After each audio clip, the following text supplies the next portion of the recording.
Welcome to doctor style. పూర్వం ఆహార పద్ధతుల్లో చాలా నియమాలు ఉండేవి. ఎన్ని ఆరోగ్య సమస్యలు వచ్చినా తట్టుకునేవారు. కానీ ప్రస్తుత ఉరుకుల పరుగుల జీవితంలో సరైన ఆహార నియమాలు పాటించక రకరకాల వ్యాధుల బారిన పడుతున్నారు. ముఖ్యంగా ఈ మధ్య కాలంలో ఎక్కువ శాతం వినిపిస్తున్న సమస్య పైల్స్. చెప్పుకోవడానికి సిగ్గుపడో మరికొందరు భయంతోనో వ్యాధిని నిర్లక్ష్యం చేసి సమస్యను మరింత పెద్దదిగా చేసుకుంటూ ఉంటారు. అయితే సరైన సమయంలో మంచి వైద్యం తీసుకుంటే శాశ్వత పరిష్కారం గ్యారంటీ అంటున్నారు హోమికేర్ ఇంటర్నేషనల్ వైద్యులు డాక్టర్ జ్యోతి గారు. అలాగే పైల్స్, ఫిషర్, ఫిస్టుల లక్షణాలు ఎలా ఉంటాయి, ఎలా నయం చేసుకోవచ్చు, హోమియోపతిలో ఎలాంటి చికిత్స అవైలబుల్ ఉంది, ఇలాంటి మరిన్ని వివరాలు కవిత గారిని అడిగి తెలుసుకుందాం. అలాగే మీరు కాల్ చేయాల్సిన నంబర్లు 04023310680 and 716. Hello doctor. హలో. ముందుగా చెప్పండి, అసలు పైల్స్ అంటే ఏంటి, వీటికి రీజన్స్ ఎలా ఉంటాయి? ఓకే, యాక్చువల్గా మనకు జీర్ణకోశ వ్యవస్థలో కనిపించే సమస్యలు కనుక తీసుకుంటే ముఖ్యంగా నవేడేస్ ఎక్కువ పెరుగుతున్న సమస్య గ్యాస్ట్రైటిస్తో పాటు పైల్స్, ఫిషర్స్, ఫిస్టులు అనేది ఎక్కువగా గమనిస్తున్నాం. సో పైల్స్కి కానీ ఫిషర్స్ కానీ ఫిస్టులు కానీ కామన్ ఫ్యాక్టర్స్ బేసిక్ రీజన్ ఏంటి అంటే సో రావడానికి గల రూట్ కాజెస్ కనుక తీసుకుంటే మనకి సెడెంటరీ యాక్టివిటీ అంటే శారీరక శ్రమక లేకుండా కూర్చోవడం అదొక రీజన్తో పాటు డీహైడ్రేషన్ కండిషన్స్తో వాటర్ ఇంటేక్ తక్కువ తీసుకోవడం వల్ల కానీ లేకపోతే సో రికరెంట్ అంటే మామూలుగా డీహైడ్రేషన్ కండిషన్ టు వెదర్ వల్ల కానీ అలాంటి కొన్ని టర్మ్స్లతో అలాంటి కొన్ని కండిషన్తో పాటు సో కొన్ని రకాల ఆహారపు అలవాట్లు అంటే మనకి డైజెస్టివ్ అంటే క్రానిక్ ఆల్కహాలిజం కానీ స్మోకింగ్ కానీ నవేడీస్ ఎక్కువగా అలవాట్లు పెరుగుతున్నాయి, అదొక reason. Quality of food miss అవుతున్నా. సో వీటన్నిటితో పాటు irregular habits, irregular timings of food తీసుకోవడం కానీ స్లీప్ ప్యాటర్న్ ఇర్రెగ్యులర్గా ఉండడం వల్ల కూడా కానీ ఈ ప్రాబ్లమ్స్ మనం ఎక్కువగా తరచుగా గమనించే అవకాశాలు ఉంటాయి. వీటికి తోడు సో నవడేస్ యాడ్ అవుతున్న stress, mental stress along with sedentary యాక్టివిటీతో పాటు కొన్ని రకాల మెటబాలిక్ డిజార్డర్స్ అంటే సో మెంటల్ స్ట్రెస్ ఉన్న వాళ్ళకి చాలా వరకు హార్మోన్ ఇంబ్యాలెన్స్లో ముఖ్యంగా ఈ ఇండైజెషన్ ప్రాబ్లం ఎక్కువ రావడం అని గమనిస్తున్నాం. ముఖ్యంగా మలబద్ధకం రావడానికి దారితీసే కారణాల వల్ల కూడా పైల్స్, ఫిషర్, ఫిస్టులు వస్తాయి. అందులో ముఖ్యంగా మనం తీసుకుంటే కాలేయ సంబంధిత వ్యాధులు ఏమైనా ఉన్నా అంటే లివర్ ఇష్యూస్ ఏమైనా ఉన్నా సో కొన్ని రకాల వాటర్ ఇన్ఫెక్షన్స్ అవ్వడం వల్ల కూడా లివర్ ఫ్రీక్వెంట్గా ఇన్ఫెక్షన్ గురయ్యే ఛాన్స్ ఎక్కువ ఉంటాయి. అన్వాంటెడ్ మెడికేషన్ ఎక్కువ ఎక్సెసివ్ యూస్ చేసుకోవడం వల్ల కూడా స్టమక్ అప్సెట్ లివర్ కూడా ఇండైజెషన్కి గురైపోయి లివర్ డ్యామేజ్ అయ్యే ఛాన్సెస్ ఉంటాయి. అండ్ హెపటైటిస్ లాంటి ప్రాబ్లమ్స్ ఉన్న వాళ్ళకి కానీ జాండీస్ లాంటి సమస్య 1 or 2 times రావడం వల్ల కూడా మనకు మేజర్గా మనకు డైజెషన్కి అవసరమైన ఎంజైమ్స్ ప్రొడక్షన్ అయ్యేది లివర్ నుంచి కాబట్టి అది అప్సెట్ అవ్వడం వల్ల ఏమవుతుందంటే ప్రొడక్షన్ అప్ టు మార్క్ ఉండకపోవడం వల్ల కూడా ఇండైజెషన్ రావడానికి మూల కారణంగా మనం గమనించవచ్చు. దానికి తోడు ఇరిటబుల్ బవల్ సిండ్రోమ్ అంటూ ఉంటాం. సో ఇరిటబుల్ బవల్ సిండ్రోమ్ అంటే constipation alternate with the diarrhoea లాంటి సింటమ్స్ ఎక్కువ ఉన్నాయి. దీనికి మనకు పెథలాజికల్లీ మనకి చూడడం వల్ల కూడా అంటే ఎండోస్కోపీ చేసిన కొలనోస్కోపీ చేసిన ఎలాంటి పెథాలజీ డిటెక్ట్ అవ్వదు. బట్ కాన్స్టిపేషన్ ఆల్టర్నేట్ డయేరియా ఉండి కొన్ని సంవత్సరాల నుంచి సఫరింగ్ అవుతున్న కేసెస్ కూడా ఉంటాయి. అలాంటి కేసెస్లో కూడా మనకి ఇలాంటి సమస్యలు ఎక్కువ గమనించే ఛాన్సెస్ ఉంటాయి. అండ్ మెటబాలిక్ డిజార్డర్ కనుక తీసుకుంటే హైపోథైరాయిడ్ లాంటి cases so low bowel movement అంటే లో డైజెషన్ కానీ అని each and every system up to mark work out చేయకుండా కూడా కాకుండా లో మెటబాలిక్ రేట్ ఉంటుంది కాబట్టి వీటిలో కాన్స్టిపేషన్ ఎక్కువ రావడానికి ఉంటుంది కాబట్టి స్లో ఇన్ డైజెషన్ ఉండి గ్యాసెస్ ఫార్మేషన్, గ్యాస్ట్రిక్ కాంప్లెక్స్ ఎక్కువ ఉండడం వల్ల ఇలాంటి సమస్య వచ్చే ఛాన్సెస్ ఉంటాయి. అండ్ యాంటీ డిప్రెసెంట్ లాంటి మెడికేషన్ ఎక్కువ యూజ్ చేయడం వల్ల కూడా ఇలాంటి సమస్య మనం ఎక్కువ గమనిస్తూ ఉంటాం. తీసుకునే వాటర్ ఇంటేక్ తక్కువ ఉండడం వల్ల కానీ డీహైడ్రేషన్ కండిషన్ డ్యూటీ సమ్మర్లో కూడా ఎక్కువ ట్రిగ్గరింగ్ అయ్యే ఛాన్సెస్ కూడా ఎక్కువగా ఉంటూ ఉంటాయి. సో ఈ మనకు బేసిక్ రీజన్స్ పైల్స్ కానీ ఫిషర్ కానీ ఫిస్టులు కానీ కామన్ ఫ్యాక్టర్స్ ఇదే విధంగా ఉన్న లక్షణాలను బట్టి మనకు వాళ్ళకి తేడా ఉండే అవకాశాలు ఎక్కువగా ఉంటూ ఉంటాయి. సో పైల్స్ వస్తే కనుక మన గ్రేడేషన్ వైజ్ 3 grades ఉంటాయి. సో కాన్స్టిపేషన్ కొన్ని మంత్స్ నుండి కానీ కొన్ని వీక్స్ నుండి ఉండడం అనేది ఉంటుంది. హిస్టరీలో తెలుసుకుంటే దానితో బ్లీడింగ్ పర్ రెక్టమ్ అంటూ ఉంటాం. అంటే మోషన్ వెళ్ళినప్పుడు పెయిన్లెస్ బ్లీడింగ్ ఇనిషియల్గా స్టార్ట్ అయ్యే ఛాన్సెస్ ఉంటాయి. సో ఫ్రెష్ రెడ్ బ్లడ్ పడిపోవడం అనేది ఉండే అవకాశం ఎక్కువగా ఉంటుంది. ఫస్ట్ ఇనిషియల్ గ్రేడ్ 1లో ఇంటర్నల్ పైల్సే కాబట్టి ఎంగాజ్మెంట్ ఆఫ్ ద వీన్స్ వల్ల సో బ్లడ్ రావడం అనేది గమనిస్తాం కాబట్టి పెయిన్లెస్ కండిషన్ ఉంటుంది. సో అప్పుడు నెగ్లెక్ట్ చేస్తాం వల్ల కానీ లేకపోతే భయంతో కానీ మొహమాటం ఉంది చాలా మంది చూపించుకోరు. ఆ స్టేజ్ కనుక క్రాస్ అయితే అని పర్సన్ టు పర్సన్ డిఫర్ అవుతుంది. కొన్ని వారాల్లో కావచ్చు, కొన్ని సంవత్సరాల్లో కావచ్చు, కొన్ని నెలల్లో కావచ్చు. ఈ ప్రాబ్లం సెకండ్ గ్రేడ్కి వెళ్ళే ఛాన్సెస్ ఉంటాయి. That is grade 2. Engagement of the vein అనేది మోషన్తో పాటు బయటకు రావడం మళ్ళీ లోపల మోషన్ క్లియర్ అయిన తర్వాత లోపలికి వెళ్ళే chances, that is second grade. అప్పుడు బ్లడ్తో పాటు ఆన్ అండ్ ఆఫ్ పెయిన్ కూడా అయ్యే ఛాన్సెస్, ఎందుకంటే నర్వ్ ఇన్వాల్వ్మెంట్ కూడా స్టార్ట్ అవుతుంది కాబట్టి పెయిన్ఫుల్ కండిషన్ వచ్చే ఛాన్సెస్ ఉంటాయి. ఈ టైంలో చాలా వరకు పేషెంట్ డాక్టర్ని కన్సల్ట్ అయ్యే అవకాశాలు ఎక్కువగా ఉంటూ ఉంటాయి. సో థర్డ్ గ్రేడ్ కనుక తీసుకుంటే బ్లీడింగ్ ఉండదు, బట్ సివియర్గా పెయిన్ ఉండే ఛాన్సెస్ ఉంటాయి. So 1, 2 or 3 grape punch like 4 to 5 ఉండి సివియర్గా స్వెల్లింగ్ ఉన్న కేసెస్ కూడా ఉంటాయి. దే కాంట్ సిట్, దురద ఉండడం, పెయిన్ రావడం అనేది మనకు సిమ్టమ్స్ గమనించే ఛాన్సెస్ ఉంటూ ఉంటాయి. వీళ్ళకి అనీమిక్ అయిపోయి అంటే బ్లడ్ లాస్ అనేది పర్సన్ టు పర్సన్ తేడా ఉండడం వల్ల సివియర్గా ఉంటే కనుక రక్తహీనతగా అయ్యే ఛాన్సెస్ ఉండి అదర్ అసోసియేటెడ్ సిమ్టమ్స్ కూడా మనకు వచ్చే ఛాన్సెస్ ఉంటాయి. సో రక్తహీనత పెరుగుతున్న కొద్ది ఏమవుతుంది, ఆయాసం రావడం, మౌత్ అల్సర్స్ రావడం, రికరెంట్ కోల్డ్ రావడం, రికరెంట్ ఫీవర్ రావడం, సో ఇలాంటి కండిషన్స్ కూడా యాడెడ్ సిమ్టమ్స్ అయ్యే ఛాన్సెస్ ఉంటాయి. సివియర్గా హెడేక్ రావడం అనేది కూడా మనం గమనిస్తుంటాం. సో కన్సల్ట్ అంటే ఈ సిమ్టమ్స్ అని చెప్పడానికి మొహమాట పట్ట ఆ సిమ్టమ్స్కి రావడం వల్ల కూడా కొంతమందికి ఈ విధంగా డయాగ్నోస్ అయ్యే ఛాన్సెస్ కూడా ఉంటాయండి. ఓకే అండి, మెయిన్గా అంటే పైల్స్కి సంబంధించి అంటే ప్రెగ్నెన్సీ లేడీస్లో ఈ విధంగా ఉంటాయి, అలాగే ప్రిస్క్రిప్షన్ ఎలా బ్యాలెన్స్ చేయాలంటారు?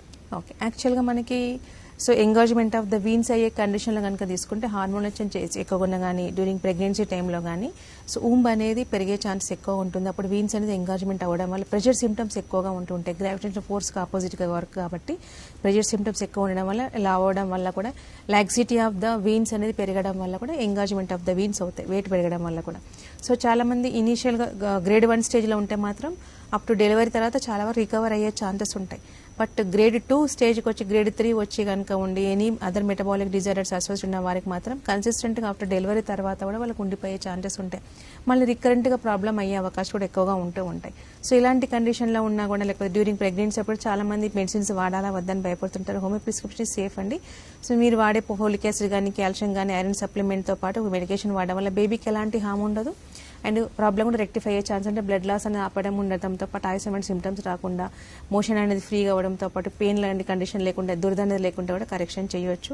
At the same time water intake కానీ పీచు పదార్థాలు కానీ డైటరీ హ్యాబిట్స్ పరంగా కూడా చూసుకోవాలి. కొంచెం వాకింగ్ లాంటివి చేయడం కూడా important. Not only pregnant women కాదు, పైల్స్ వచ్చిన ప్రతి ఒక్క కేసు ఇనిషియల్ స్టేజ్ ఇవి చేయడం వల్ల కూడా మెడికేషన్ రిక్వైర్మెంట్ లేకుండా ఉండే ఛాన్సెస్ ఉంటాయి.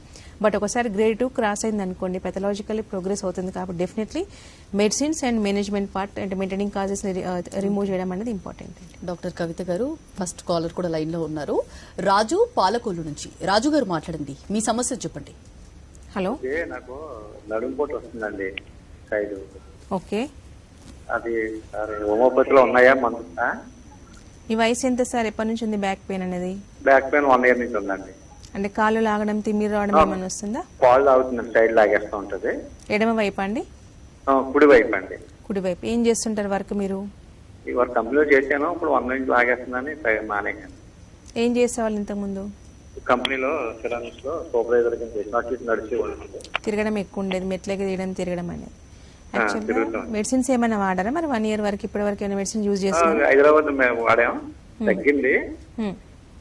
హైదరాబాద్ నిమ్స్ హాస్పిటల్ ఓకే, తగ్గింది. మళ్ళీ ఒక వారం నుంచి కొద్దిగా మళ్ళీ ఎక్కువగా ఉంటుంది. ఎంత ఉంటుంది? మీ వయసు ఎంత అండి? 56 అండి. ఓకే, యాక్చువల్గా మీకున్న సమస్య లుంబార్ స్పాండిలోసిస్ అండ్ సయాటిక్ అంటాం. సో మీరు ఇప్పటి వరకు వాడింది ఏంటంటే నొప్పి మాత్రలు వాడడం వల్ల అప్పటికి టెంపరీ రిలీఫ్ అయ్యే ఛాన్సెస్ ఉంటాయి. సో వర్క్ ప్రొఫెషనల్లీ సూపర్వైజ్ అంటున్నారు కాబట్టి కంటిన్యూస్ వాకింగ్ కానీ వెయిట్ అంటే మామూలు మెట్లకి తీయడం కానీ ఉండడం వల్ల కానీ ఈ సమస్య వస్తుంటుంది. అక్కడ అంటే డిస్క్ సమస్య అంటే డిస్క్ అక్కడ అరుగుదల వల్ల వస్తుంది, అది కంప్రెషన్ అవ్వడం వల్ల సయాటికా ప్రాబ్లం అయింది. సో మనకు మేజర్గా మనకు ప్రాబ్లం రెక్టిఫై కావాలి అంటే ఇచ్చే మెడికేషన్ అనేది డిస్క్ బల్జింగ్ అనేది నార్మల్ పొజిషన్లోకి వచ్చి గుజ్జు అనేది నార్మల్గా పెరిగితే కంప్రెషన్ తగ్గడం వల్ల మళ్ళీ ప్రాబ్లం రిపీట్ కాకుండా చూసుకోవచ్చండి. సో హోమియో చికిత్సలో that the best medication that Homeocare international మన జెనెటిక్ కౌన్సిల్ సిమ్లిమం వల్ల మీకు పెయిన్ తగ్గడంతో పాటు లాగడంతో తగ్గడం మంట కానీ తిమ్మిరి కానీ తగ్గడంతో పాటు గుజ్జు నార్మల్ పొజిషన్లోకి వస్తుంది కాబట్టి మీకు మళ్ళీ ప్రాబ్లం ఫర్దర్గా రిపీట్ కాకుండా కూడా చూసుకోవచ్చు. దానికి తోడు లుంబార్ ఎక్సైజ్ చార్ట్ అని ఒకటి ఇస్తాం. సో కొన్ని రోజులు రెగ్యులర్ మెడిసిన్స్ వాడతా అలాంటి ఎక్సైజ్ కంటిన్యూ చేయడం వల్ల ఏంటంటే మజిల్ స్ట్రెంథనింగ్ ఎక్సైజ్ అని ఉంటుంది. సో ఫ్యూచర్ మళ్ళీ ప్రాబ్లం రిపీట్ కాకుండా కూడా ఉంటుంది. ఓకే అండి, మెయిన్గా అంటే పైల్స్కి సంబంధించి అంటే ఫైబర్ డైట్ తీసుకుని ఓన్లీ హోమ్ రెమెడీతో వాటర్ కంటెంట్ తీసుకుని అంటే నయం చేసుకోవచ్చా? ఓకే, యాక్చువల్గా ఇనీషియల్ స్టేజెస్ అయితే పాసిబుల్ అయ్యే ఛాన్సెస్ ఉంటుంది. ఇప్పుడు కాన్స్టిపేషన్, సో ఇవన్నీ డే 1 వితిన్ 24 hours-లోనో 2 days-లోనో 3 days-లోనో రావండి. ఇవన్నీ క్రానిక్ హిస్టరీ కాన్స్టిపేషన్ ఉన్న వాళ్ళనే వచ్చే అవకాశాలు ఎక్కువగా ఉంటాయి కాబట్టి సో మలబద్ధకం ఉన్నప్పుడు ఇనీషియల్గా స్టార్ట్ అయినప్పుడే దాన్ని కనుక ప్రాబ్లం రెక్టిఫై చేసుకుంటే ఈ స్టేజ్ వరకు రాని పరిస్థితి ఉండే ఛాన్సెస్ ఉంటాయి. But in case of medication history ఉన్న వాళ్ళకైతే దే కాంట్ అవాయిడ్ ఆ మెడికేషన్ కాబట్టి కంపల్సరీ అసోసియేటెడ్ సిమ్టమ్స్ వస్తూ ఉంటాయి. దానికి పెథలాజీలో కానీ మెడిసిన్స్ కంపల్సరీ వాడాలి, ఈవెన్ దో వాళ్ళు ఫైబర్ ఫుడ్ తీసుకున్న వాటర్ ఇంటేక్ తీసుకున్నా కూడా. So initial stages of constipation reason ఏంటంటే ఫైబర్ ఫుడ్ లేకపోవడం వల్ల కానీ మలబద్ధకం వచ్చే ఛాన్స్ ఉంది, అది కరెక్షన్ చేస్తే సో ట్రిగరింగ్ ఫ్యాక్టర్స్ మనం అవాయిడ్ చేయొచ్చు. 30 to 40% పేషెంట్స్ హ్యాండ్స్ అంటే వాటర్ ఇంటేక్ ఎక్కువ తీసుకోవడం, స్పైసీ మసాలా ఫుడ్ తక్కువ చేసి ఫైబర్ రిచ్ ఫుడ్ ఫ్రూట్స్ కానీ జ్యూసెస్ రూపంలో కాకుండా ఫ్రూట్స్ డైరెక్ట్ తీసుకోవడం వల్ల పీచు పదార్థాలు ఎక్కువ తీయడం వల్ల ఏంటి అంటే సో చాలా వరకు ప్రాబ్లం రెక్టిఫై అయ్యే ఛాన్సెస్ ఉంటాయి. But underwent medication other history of medication ఇప్పుడు anti depressant they can't remove that thyroid ఉందనుకోండి ఆ ప్రాబ్లం కంటిన్యూగా ఉంటూనే ఉంటుంది. కాబట్టి అలాంటి కండిషన్ ఉన్న వాళ్ళకి గ్రేడేషన్ వైజ్ ఫాస్ట్గా పెరిగే ఛాన్సెస్ ఉంటుంది. కాబట్టి ఈ విధంగా ఈవెన్ దో మెయింటైనింగ్ కాజ్ అంటే చాలా జాగ్రత్తగా మెడిసిన్స్ ఈ విధంగా వాటర్ తీసుకోవడం అటెండ్ అవ్వడం కానీ లేకుంటే ఆల్కహాలిజం లేకుండా స్మోకింగ్ లేకుండా పీచు పదార్థాలు తీసుకున్నా కూడా వాళ్ళకి ట్రిగ్గరింగ్ అయ్యే ఛాన్సెస్ ఉంటాయి. సో అలాంటి వాళ్ళకి మెడిసిన్ రిక్వైర్మెంట్ 100% ఉంటుంది. దాంట్లో మనకు సేఫ్ మెడిసిన్ కనుక తీసుకుంటే ప్రాబ్లం రికరెంట్ లేకుండా కరెక్షన్ చేయొచ్చు. ఎందుకంటే ఇచ్చే మెడికేషన్ మెటబాలిక్ డిజార్డర్ని కరెక్షన్ చేస్తే మళ్ళీ రిపీట్ కాకుండా చూసుకోవచ్చు. డాక్టర్ కవిత గారు నెక్స్ట్ కాలర్ కూడా లైన్ లో ఉన్నారు. శ్రీనివాస్ హైదరాబాద్ నుంచి. శ్రీనివాస్ గారు మాట్లాడండి, మీ సమస్యను చెప్పండి. హలో చెప్పండి శ్రీనివాస్ గారు. మేడం, ఇది మా మదర్ గురించి ఫోన్ చేశానండి. చెప్పండి, పర్లేదు. మేడం, చెప్పండి, తనకేంటి సమస్య? ఆమెకి కొంచెం అంటే షుగర్ ఉంది, బీపీ ఉంది మేడం. ఓకే అయితే ఈ థైరాయిడ్ కూడా ఉంది. ఓకే ఈ చెయ్యి రైట్ హ్యాండ్ అది లేస్తలేదండి, చెయ్యి లేస్తలేదు. మేము ఆల్రెడీ ఒకసారి హాస్పిటల్లో చూపించినాము, అది న్యూరో సర్జరీ చూపించాము. వాళ్ళేమో అది సర్జరీ చేయాలంటున్నారు. Okay frozen shoulder. బ్లాక్ అయినా డ్యామేజ్ అయినా చెప్తున్నారండి. ఓకే దాని గురించి మన హోమియోపతి ఏమన్నా ఉందా అండి? సర్జరీ లేకుండా ఈ నరాలు కొద్దిగా చచ్చుబడినట్టయినాయి అని అంటున్నారు వాళ్ళు. ఓకే మెడ నొప్పి ఏమైనా ఇంతకు ముందు నేను తనకి మెడ నొప్పి ఉంది, షోల్డర్ అంటే బాడీ మొత్తం పెయిన్స్ ఉన్నాయండి కాబట్టి. ఓకే అంటే షుగర్ కానీ థైరాయిడ్ కానీ కంట్రోల్లో ఉండదా తనకి? మరి నార్మల్ ఉందండి ప్రజెంట్. ఓకే యాక్చువల్గా తనకున్న ఫ్రోజన్ షోల్డర్ అంటామండి. సో చాలా వరకు మన దగ్గర ఫ్రోజన్ షోల్డర్కి కరెక్షన్ కేసెస్ ఉన్నాయి. Cervical spondylosis and frozen shoulder రెండు రెక్టిఫై అయినాయి. బట్ రెండు మెటబాలిక్ డిజార్డర్స్ ఉన్నాయి కాబట్టి ఏజ్ ఉన్నా కూడా తను సర్జరీ చేసినా తట్టుకోలేదు. ప్లస్ అయినా దానివల్ల టెంపరీ వరకే ఉంటుంది, మేజర్ ఇష్యూనే ఉంటుంది. కాబట్టి మెడిసిన్స్ వాడడం వల్ల ఏంటంటే కొన్ని రకాల ఎక్సర్సైజ్ చెప్తూ ఉంటాం. అండ్ మేము ఇచ్చే మెడికేషన్తో షుగర్, బీపీ అండ్ థైరాయిడ్ ఆ మెడికేషన్ వాడుతూ కూడా ఇది వాడాల్సి వస్తుంది. సో కంట్రోల్తో పాటు ఫ్రీ మూవ్మెంట్ అయ్యే ఛాన్సెస్ ఉంటాయి. అంటే కంప్రెషన్, నర్వ్ కంప్రెషన్ తగ్గడం వల్ల ఏమవుతుందంటే మజిల్ టోన్ అనేది పెరిగే ఛాన్సెస్ ఉంటాయి. సో పెరుగుతున్న కొద్దీ గ్రాడ్యువల్గా మనకు ఫ్రోజన్ షోల్డర్ రికవర్ అయ్యే ఛాన్సెస్ ఉంటూ ఉంటాయి. సో గ్రాడ్యువల్ ఇంప్రూవ్మెంట్తో పాటు మూవ్మెంట్ నార్మల్గా వస్తుంది. మోర్ దెన్ 80 to 90% రికవర్ అయ్యే పాసిబిలిటీస్ ఉంటాయండి ఇర్రెస్పెక్టివ్ ఆఫ్ ఏజ్. ఎందుకంటే that is complication of the diabetic and thyroid it self. కాబట్టి కరెక్షన్ అయ్యే ఛాన్సెస్ ఉంటాయి. ఒకసారి మీరు తీయించిన రిపోర్ట్స్, ఇప్పుడు ఎంఆర్ఐ రిపోర్ట్స్ కానీ ఏమైనా ఉన్నాయనుకోండి, and recent reports of diabetes and thyroid ఒకసారి తీసుకొని వస్తే మీ మద్దతుని తీసుకుని దాని ప్రకారం మనం కరెక్షన్ చేయొచ్చు. ఎంతకాలం వాడాలి, ఎంతవరకు తన విషయంలో పాసిబిలిటీ అవుతుంది వితౌట్ సర్జరీ అనేది చెప్పడం అనేది జరుగుతుందండి. సో నెక్స్ట్ కాలర్ కూడా లైన్ లో ఉన్నారండి. గోపాల్ కర్నూలు నుంచి. గోపాల్ గారు మాట్లాడండి, మీ సమస్యను చెప్పండి. హలో మేడం, అదే నాకు 2017 నుంచి ఫైల్స్ అని ఉన్నాయి మేడం. ఓకే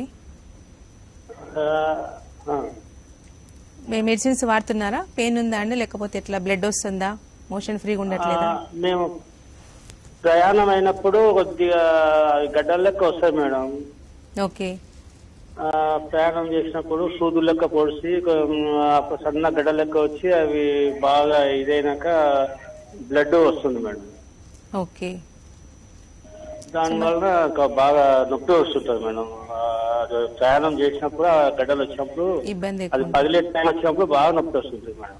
ఓకే అంటే పస్ ఏమన్నా వస్తుందండి? పస్ డిశ్చార్జ్ ఏం రాదు కదా మేడం? చీము రావడం అట్లా ఏముండదు కదా? లేదు మేడం. ఓకే చీము బ్లడ్ అంతా కలిసి వస్తుంది. అదే యాక్చువల్ మీకుంది పైల్స్ కాదండి, ఫిస్టులా అంటాం. సో పెరియానల్ యాబ్సెస్ అయిపోయి ఫిస్టులా అంటూ ఉంటాం. సో దానివల్ల బ్లడ్ రావడం కానీ at the same time pus discharge రావడం, సివియర్గా పెయిన్ రావడం, ఇన్ఫెక్షన్, ఫీవర్ విత్ చిల్స్ వస్తూ ఉంటాయి. సో మనకు రీజన్స్ మూడింటికి సేమ్ అయినా కూడా చాలా మందికి రికరెంట్గా కొన్ని సంవత్సరాల పాటు ఉండే ఛాన్సెస్ ఉంటాయి ఫిస్టులాస్కి. సో మనకు డ్రైన్ అవుతున్న కొద్ది గడ్డ పగిలిపోయి నార్మల్గా అయ్యి మళ్ళీ ఇట్ విల్ ఫామ్ అగైన్. ఎందుకంటే ఇంటర్నల్ వూండ్ అనేది హీల్ అవ్వకుంటే మళ్ళీ ప్రాబ్లం రిపీట్ అయ్యే ఛాన్సెస్ ఉంటాయి. ఇప్పుడు హోమియో చికిత్స వల్ల మీకు మ్యాక్సిమం బెనిఫిట్ పొందే ఛాన్సెస్ ఉంటాయండి. రికరెంట్ ఫిస్టులాస్ ఫార్మేషన్ అంటే పెరియానల్ యాబ్సెస్ అవ్వకుండా ఇన్ఫెక్షన్ తగ్గి డ్రైన్ అవ్వడంతో పాటు ఇంటర్నల్ కూడా హీల్ అవుతుంది. కాబట్టి ప్రాబ్లం మళ్ళీ రిపీట్ కాకుండా చూసుకోవచ్చండి. దురద, పెయిన్ అండ్ ఫీవర్ లాంటి సిమ్టమ్స్ తగ్గిపోతుంది. అది గడ్డ అనేది కంప్లీట్గా హీల్ అయ్యే ఛాన్సెస్ ఉంటాయి. సో మీకు ఒకసారి కనుక ప్రీవియస్ హిస్టరీ ఆఫ్ ట్రీట్మెంట్ ఏమైనా తీసుకుంటే ట్రీట్మెంట్ హిస్టరీ కనుక తీసుకొనేసి దాని ప్రకారం ట్రీట్మెంట్ స్టార్ట్ చేయొచ్చు. ఓకే అండి, నెక్స్ట్ కాలర్ కూడా లైన్ లో ఉన్నారు. జ్యోతి వైజాగ్ నుంచి. జ్యోతి గారు మాట్లాడితే మీ సమస్య నమస్తే మేడం. నమస్తే మేడం. నమస్తే జ్యోతి గారు, చెప్పండి. అంటే మేడం గారు నాకు నా ఏజ్ 48 అండి. ఓకే. నేనేమొచ్చి అదే మోషన్కి వెళ్ళిన దగ్గర ఏమొచ్చి కొంచెం కిందకి ఆలగనిస్తుంది, మోషన్ టైట్ గా వస్తుంది మేడం. ఓకే. అది కడిగిసిన తర్వాత కూడా మళ్ళీ వస్తుంది మేడం. నాకు థైరాయిడ్ ఉంది, షుగర్ ఉంది మేడం. ఓకే. మోషన్ వెళ్ళేటప్పుడు టైట్ గా వస్తుంది, తర్వాత ఫస్ట్ టైట్ గా వస్తుంది, తర్వాత మామూలుగా వస్తుంది మేడం. అంటే కాన్స్టిపేషన్, మలబద్ధకం ఉందా మీకు? ఏంటో నాకు తెలియదు. మా బాబుకు నేను డైట్ చేస్తాను మేడం, ఎప్పుడు తింటుంటాను మేడం. నేను షుగర్ పేషెంట్ అని. ఓకే. వాటర్ కూడా ఎక్కువ తాగుతుంది మేడం. ఓకే. ఒకసారి ఆ దుడ్లో అదే మోషన్ కడిగిన దగ్గర చిన్నది బయటగా వస్తుంటుంది మేడం. అది ఏంటది నాకు తెలియదు మేడం, చెప్పండి మేడం. యాక్చువల్ గా పైల్స్ లాగా ఉండే ఛాన్సెస్ ఉంటదండి. సో కొంతమందికి కాన్స్టిపేషన్ ఉన్నా లేకున్నా కూడా ఫైబర్ ఫుడ్ తీసుకున్నా కూడా ఏంటంటే ఇనిషియల్ గా ప్రెషర్ సింటమ్స్, రక్తపోటు కానీ ఉన్నా, అధిక రక్తపోటు ఉన్నా కూడా పైల్స్ వచ్చే ఛాన్సెస్ ఉంటాయి. ఒబేస్ పీపుల్ కూడా ఈ ప్రాబ్లం వచ్చే ఛాన్సెస్ ఉంటాయి. సో ఇనిషియల్ గా థైరాయిడ్ పీపుల్ కి లో బీపీ ఉంటే తర్వాత హైపర్ టెన్షన్ రావడం వల్ల లాక్సిటీ ఆఫ్ ద వీన్స్ వల్ల ఈ ప్రాబ్లం వచ్చే అవకాశాలు ఉంటూ ఉంటాయి. సో దీనివల్ల ఏంటంటే మోషన్తో పాటు బయటకు రావడం మనం గమనిస్తూ ఉంటామండి. పైల్ అనేది కొంతమందికి పెయిన్ వస్తుంది, కొంతమందికి పెయిన్ రాదు, కొంతమంది బ్లడ్ రావడం, బ్లడ్ రాకపోవడం అనేది ఉంటుంది. సో మోషన్ ఫ్రీగా ఉంటుంది కాబట్టి ఇక అది బ్లడ్ రూపంలో రాకుండా ఉంటుంది. స్టిల్ డౌట్ ఉంటే కనుక ఒకసారి మీరు కొలనోస్కోపీ కనుక చేయిస్తే వాటిని క్లియర్ కట్గా తెలుసుకునే అవకాశాలు ఉంటాయి. కొంతమందికి రెక్టంలో మామూలుగా వూండ్స్ ఉండే ఛాన్సెస్ కూడా ఉంటాయి, అంటే గడ్డలా కంతుల్లాగా ఏర్పడే ఛాన్సెస్ కూడా ఉంటాయి. బట్ మోషన్తో పాటు బయటకు వచ్చే అవకాశాలు వెరీ రేర్ అది. బట్ స్టిల్ ఒకసారి చేయిస్తే కనుక రూల్ అవుట్ చేసుకొని దాని ప్రకారం ట్రీట్మెంట్ స్టార్ట్ చేయొచ్చు. ఓకే అండి, అంటే దీన్ని బట్టి చూస్తే అంటే ఇప్పుడు థైరాయిడ్ ఉంటే కనుక వాళ్ళకి పైల్స్ వస్తాయి అంటే ఇది క్యారీ అవుతుంది అంటారా, అంటే తగ్గే ఛాన్సే లేదంటారా? ఓకే. యాక్చువల్గా థైరాయిడ్ ఉన్న సమస్యలు ఉన్న వాళ్ళకి కానీ, హైపోథైరాయిడ్ దట్టు ముఖ్యంగా ఐబిఎస్ లాంటి సమస్యలు ఉన్న, కాలేయ సంబంధిత వ్యాధులున్న, డయాబెటిక్ ఉన్న, హైపర్టెన్సివ్ పీపుల్ ఇలా రికరెంట్గా ప్రాబ్లం వచ్చే ఛాన్సెస్ ఉంటాయి. బట్ ఇనీషియల్ స్టేజ్ అయితే డైట్ మేనేజ్మెంట్ పార్ట్ అయితే కనుక కరెక్షన్ అవుతుంది. బట్ ట్రిగ్గరింగ్ అయ్యే అవకాశాలు ఎక్కువగా ఉంటూ ఉంటాయి. సో అలాంటి కేసెస్లో చాలా మందికి పైల్స్ అనగానే భయపడుతూ చెప్పారు, ప్లస్ సర్జరీ అనేది భయపడే అవకాశాలు ఎక్కువ ఉంటారండి కండిషన్లో కూడా. సో అలాంటి అవసరాలు లేకుండా మనకు హోమియో చికిత్సలో క్రానిసిటీ ఉన్నా కూడా డ్యూరేషన్ మే వేరి. కొంతమందిలో కొన్ని రోజులలో పెయిన్ తగ్గుతుంది, కొంతమందిలో కొన్ని రోజుల్లో బ్లీడింగ్ తగ్గుతుంది, కొంతమందిలో క్రానిక్ ఉంటే కనుక కొన్ని నెలల తర్వాత తగ్గిపోయి మళ్ళీ టోటల్గా హీల్ అయ్యే ఛాన్సెస్ ఉంటాయి. So non surgically grade 2 stage వరకు కానీ అవసరం లేకుండానే టోటల్ ప్రాబ్లం రెక్టిఫై చేయొచ్చు ఉన్న కేసెస్ ఉన్నాయి. Even though other metabolic disorders ఉన్నా కూడా. సో కొద్దిపాటి డైట్ మెయింటైన్ చేసుకుంటూ మెడిసిన్స్ కనుక వాడితే మళ్ళీ ప్రాబ్లం రిపీట్ కాకుండా సర్జరీ అవసరం లేకుండానే ప్రాబ్లం రెక్టిఫై చేసుకోవచ్చండి. ఓకే అండి, మెయిన్గా అంటే పైల్స్కి సంబంధించి అంటే సర్జరీ చేయించుకుంటే మళ్ళీ రిపీట్ అయ్యే ఛాన్సెస్ ఉన్నాయా? ఎస్, యాక్చువల్గా బేసిక్ కారణాన్ని రిమూవ్ చేయట్లేదు, అక్కడ కాన్స్టిపేషన్ కరెక్షన్ అవ్వట్లేదు. So end product nothing but grade 3 స్టేజ్కి వచ్చిన తర్వాత దాన్ని ఎండ్ ప్రొడక్ట్ని రిమూవ్ చేస్తున్నారు కాబట్టి మళ్ళీ ఆ ప్రెజర్ సిమ్టమ్ వల్ల మళ్ళీ ఫామ్ అయ్యే ఛాన్సెస్ ఉంటాయి. సో మళ్ళీ రిపీట్ అయ్యే ఛాన్సెస్ ఉంటాయి. చాలా మంది ఇనిషియల్గా భయపడి ఆ విధంగా చేసుకొని వచ్చిన కేసెస్ కూడా ఉంటూ ఉంటారు. సో 6 months బ్యాక్ సర్జరీ అయింది, మళ్ళీ అగైన్ రిపీట్ అయిందండి, మోషన్ ఫ్రీగా లేదు, మళ్ళీ మంట, పెయిన్, బ్లడ్ రావడం అనేది స్టార్ట్ అయింది. సో వాట్ నెక్స్ట్ అని మళ్ళీ చేసిన మళ్ళీ వస్తుందనే కేసెస్లో కూడా వచ్చిన కేసెస్ ఉంటూ ఉంటాయి. సో అందుకనే మళ్ళీ ప్రాబ్లం రిపీట్ అయ్యే chance even not only piles అనే కాదండి, ఫిషర్ ఫిస్టులాస్ కూడా మళ్ళీ ఈవెన్ సర్జరీ చేసినా రిపీట్ అయిన కేసెస్ ఉంటాయి. కొంతమందికి 3 monthsలో రిపీట్ అవుతాయి, కొంతమంది 6 months, కొంతమంది 9 monthsలో రిపీట్ అయ్యే ఛాన్సెస్ ఉంటాయి. అదే ప్రాపర్గా ట్రీట్మెంట్ తీసుకొని ప్రాపర్ సిస్టమ్ని చూస్ చేసుకొని ఇనీషియల్గానే కానీ కరెక్షన్ చేస్తే కనుక నాన్ సర్జికల్లీ మనకు ప్రాబ్లం గ్రాడ్యువల్గానే టోటల్గా రెక్టిఫై అయ్యే ఛాన్సెస్ ఉంటాయి. మళ్ళీ ప్రాబ్లం రిపీట్ కాకుండా చూసుకోవచ్చు.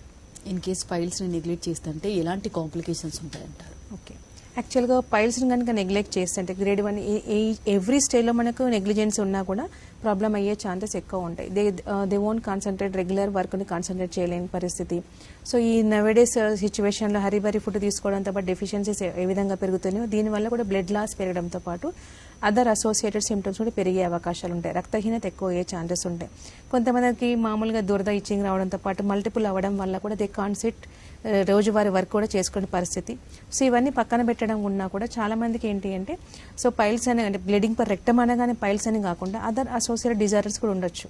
సో క్యాన్సర్స్ కండిషన్లో కూడా డిటెక్ట్ అయ్యే ఛాన్సెస్ ఉంటాయి. మనకు అక్కడ రెక్టంలో వూండ్ లాంటిది ఏమైనా ఉన్నా అల్సర్టివ్ కొలైటిస్ లాంటి కేసెస్లో ఉన్న కేసులో బ్లీడింగ్ పర్ రెక్టమ్ వస్తుంది, పెయిన్ వచ్చే ఛాన్సెస్ ఉంటూ ఉంటాయి. అది పైలనే అనుకోకూడదు. ఆ సిమ్టమ్స్ ఉన్నా కూడా కొన్ని సంవత్సరాల తరబడి మెడికేషన్ వాడాల్సిన అవకాశాలు ఉండే ఛాన్సెస్ ఉంటాయి. స్టిరాయిడ్ కూడా వాడుతూ ప్రాబ్లం రెక్టిఫై కాని కేసెస్ కూడా ఉండే అవకాశాలు ఎక్కువగా ఉంటుంటాయి. సో కేసెస్ ప్రోగ్రెస్ అయిపోయి ఇబ్బంది గురయ్యే ఛాన్సెస్ ఉంటాయి. అండ్ కణుతుల్లా ఉండడం వల్ల ఇలాంటి సమస్య కూడా బ్లీడింగ్ పర్ రెక్టమ్ వచ్చే ఛాన్సెస్ ఉంటాయి.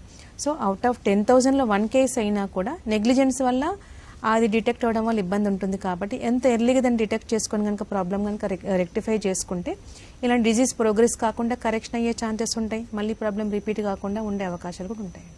ఓకే, ఇందాక పైల్స్లో మీరు చెప్పిన గ్రేడ్ ప్రకారం చూస్తుంటే ఏ గ్రేడ్ ఎక్కువ కాంప్లికేటెడ్ అంటారు?